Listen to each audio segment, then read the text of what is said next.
Já está com você, já está gravando. Obrigada. Boa noite, meu nome é Ana Júlia.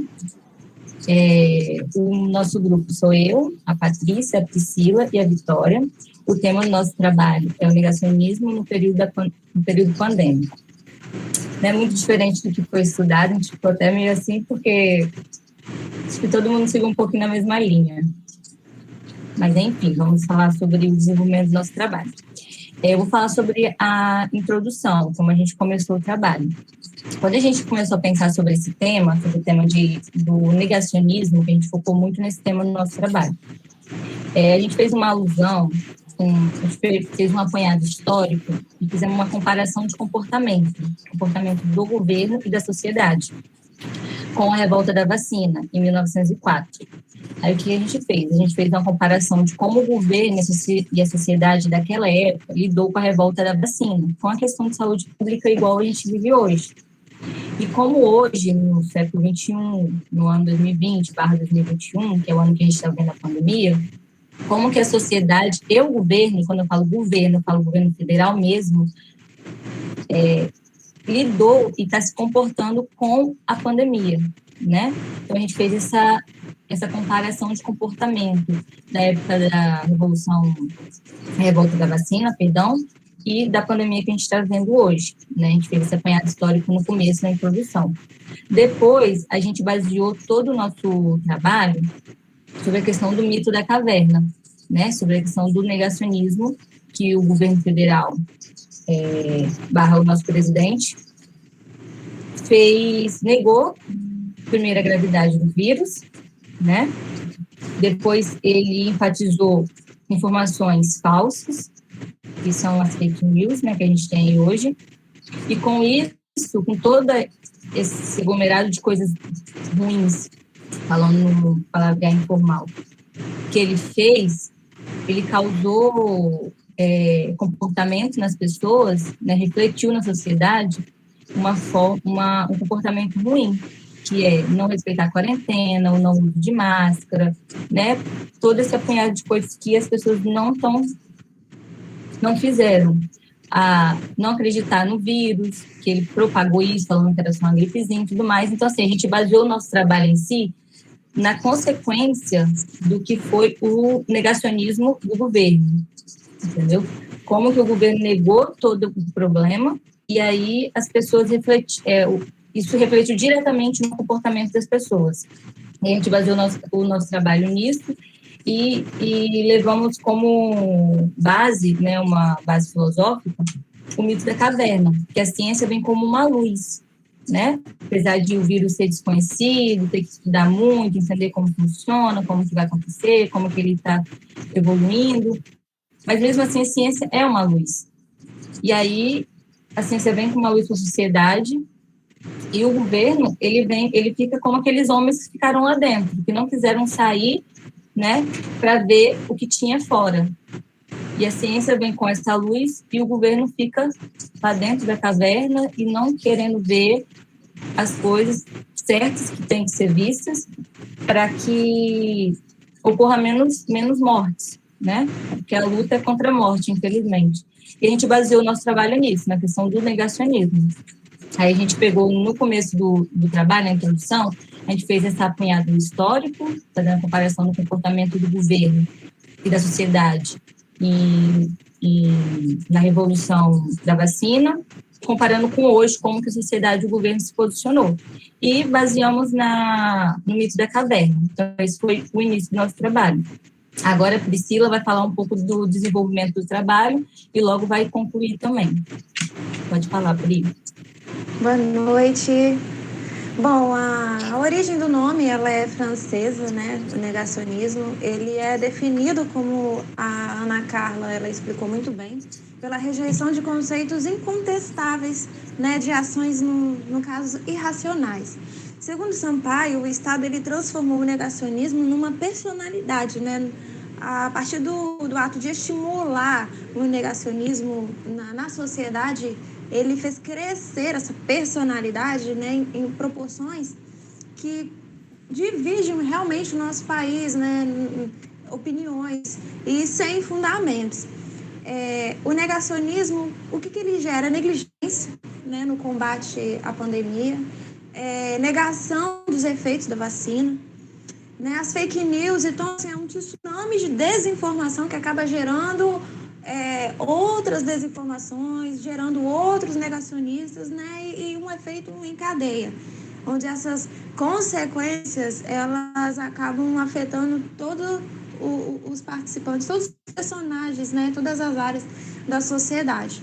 Algo muito interessante é que um outro presidente negacionista, né, que nós tivemos nos Estados Unidos, eu acredito que o nosso presidente se espelhava nele, o número de mortes do Brasil e o número de mortes dos Estados Unidos, o Brasil só ficou atrás dos Estados Unidos, que também teve uma atitude de negacionista, né?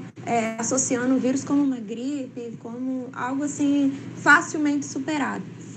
E muito interessante que um dos pontos principais dos negacionistas é o quê? É a depressão, o crescimento da depressão, o crescimento da violência, né? O índice de suicídio. Só que as medidas de combate ao vírus, a exemplo, o isolamento social, eles, na verdade, só revelaram uma falha estrutural que a nossa sociedade vive. Por exemplo, a gente já tinha aí estatísticas de a cada 5 minutos uma mulher, né, sofreu uma violência. Por exemplo, no Brasil, no mundo todo, na verdade, o suicídio, no mesmo ano, ele retrocedeu 9,8%, enquanto que no Brasil ele aumentou 7%. Então, assim, por que nós, durante o isolamento, nas medidas, né, de cuidado, enquanto que o Brasil disparava em outros países, então recuava? Então, o problema então não é as medidas, o problema é estrutural, né? É o comportamento, a consequência desse comportamento. E simplesmente o que esse comportamento nega, que são as medidas, né, de segurança, justamente trouxe o quê? A revelação das falhas dessa estrutura. Da estrutura que foi, infelizmente, né, fomentada pelo nosso governo. O que é chato, podemos falar assim, né, popularmente falando, é porque as pessoas entendem que o nosso governo, ele está, na verdade, nós estamos a favor dele, sendo que, na verdade, é o contrário. É nós que somos o empregador e o Estado é o nosso empregado. Inclusive, somos respaldados, isso em Constituição, artigo 8, eu preciso ler, ele fala: é dever do Estado garantir a todos uma qualidade de vida compatível com a dignidade de uma pessoa humana. Então, aí eu me pergunto, cadê o Estado dando uma qualidade de vida, sabe, assim, principalmente nesse momento, dando uma segurança, uma certeza, que é justamente o papel que ele deveria exercer, e recuou-se no momento, acredito que pelos ideais que ele segue, né? E dentro do ponto negacionista, como também já foi abordado, a gente não pode nem deve excluir a educação. Eu entendo que, por exemplo, a educação foi afetada porque nem todo mundo tem acesso à internet, mas vamos parar para pensar. Hoje, infelizmente, o mundo ele se tornou... Ele não se tornou, né? Digamos que a globalização, a era da informação, ela depende desse sistema internet. E quando uma pessoa não tem acesso a isso, ela simplesmente fica alienada a todos os processos de informação, sabe? De gerar informação. E uma pessoa que não tem acesso, sabe, a uma informação rápida e garantida, é um acesso básico hoje, né, para tudo. E se ela não tem isso de uma forma assim pública, digamos, então o problema não é ela. O problema da escola não é se o aluno está tendo a internet. O problema é se estão tendo a estrutura para isso, e não há a estrutura. Por exemplo, em outros países nós temos aí que a internet é algo tão simples, e você vai numa praça e você consegue uma internet de qualidade. Você senta no banco, você consegue, por exemplo, a internet de qualidade. Então, por exemplo, a educação, ela sofreu, né, a qualidade da educação presencial, ela sofreu porque crianças não têm acesso, porque jovens não têm acesso, porque adultos não têm acesso. E E a educação presencial, ela caiu em questão de qualidade, porque ela não vai estar ali presencialmente. Isso cai por terra no momento que estamos aqui, ó. Mais de 22 pessoas reunidas, sabe? Desenvolvendo, sabe? Criando conhecimento, desenvolvendo conhecimento. Então, assim, não é por causa da pandemia, não é por causa do isolamento, não é por causa dessas medidas que a educação, ela sofreu perdas de qualidade. Porque senão isso que a gente está fazendo aqui não teria sentido, haveria perda de qualidade no que a gente está fazendo aqui, que é uma apresentação de trabalho via, né, internet, virtualmente falando.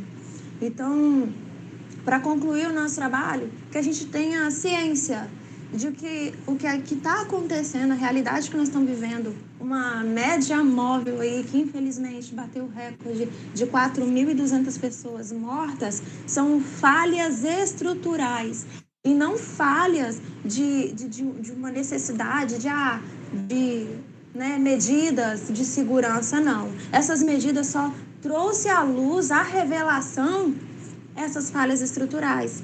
E aí é por isso que a gente não pode deixar a citar, né, e nem fazer uma alusão, uma ponte ao mito da caverna de Platão, que quando ele saía, o filósofo, né, ou o indivíduo, o sujeito saía da caverna, inicialmente sofria mesmo com a informação, com a luz da informação, mas detendo o conhecimento, ele queria o quê? Sabe, repartir esse conhecimento. E, infelizmente, nós temos hoje pessoas que preferem viver na obscuridade do pensamento, negando-se a ciência, negando a uma visão mesmo, simplesmente por uma ideologia, né? Seja ela política, seja ela religiosa, né? Se escondendo, na verdade, atrás dessas ideologias, apenas por um capital, talvez. Então, foram essas reflexões que nós levantamos. Eu espero que vocês, né? Não sei se a gente conseguiu passar a profundidade do que isso foi para a gente, mas eu espero a gente poder ter contribuído, né, com esse tema. Tá bom, gente? Muito obrigada.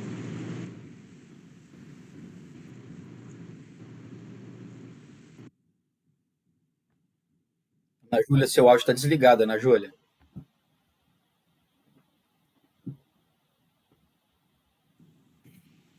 Desculpa, gente, eu esqueci. Eu só falei que aqui a gente botou as referências, nosso trabalho tem as outras, e é isso. Obrigada e boa sorte por restante do grupo.